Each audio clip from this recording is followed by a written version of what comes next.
Seconde épître de Paul aux Corinthiens, chapitre 2.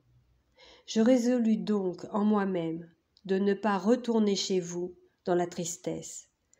Car si je vous attriste, qui peut me réjouir, sinon celui qui est attristé par moi? J'ai écrit comme je l'ai fait, pour ne pas éprouver, à mon arrivée, de la tristesse de la part de ceux qui devaient me donner de la joie. Ayant en vous tous cette confiance que ma joie est la vôtre à tous. C'est dans cette affliction, le cœur angoissé, et avec beaucoup de larmes, que je vous ai écrit, non pas afin que vous fussiez attristés, mais afin que vous connussiez l'amour extrême que j'ai pour vous. Si quelqu'un a été une cause de tristesse, ce n'est pas moi qui l'a attristé, c'est vous tous, du moins en partie, pour ne rien exagérer.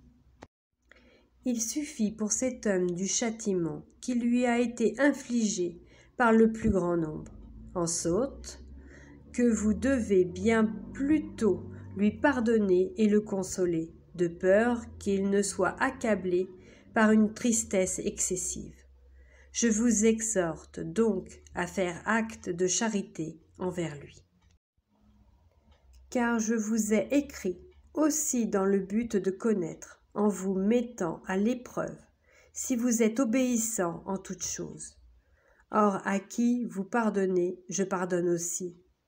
Et ce que j'ai pardonné, si j'ai pardonné quelque chose, c'est à cause de vous, en présence de Christ, afin de ne pas laisser à Satan l'avantage sur nous, car nous n'ignorons pas ses desseins.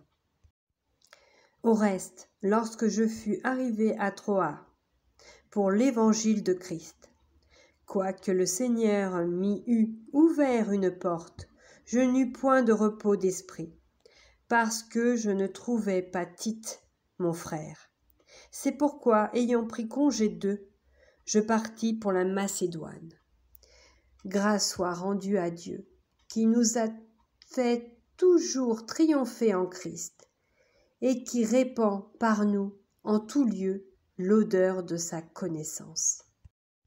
Nous sommes en effet pour Dieu la bonne odeur de Christ, parmi ceux qui sont sauvés et parmi ceux qui périssent. Aux uns une odeur de mort, donnant la mort, aux autres une odeur de vie, donnant la vie. Et qui est suffisant pour ces choses? Car nous ne falsifions point la parole de Dieu, comme font plusieurs, mais c'est avec sincérité, mais c'est de la part de Dieu que nous parlons en Christ devant Dieu.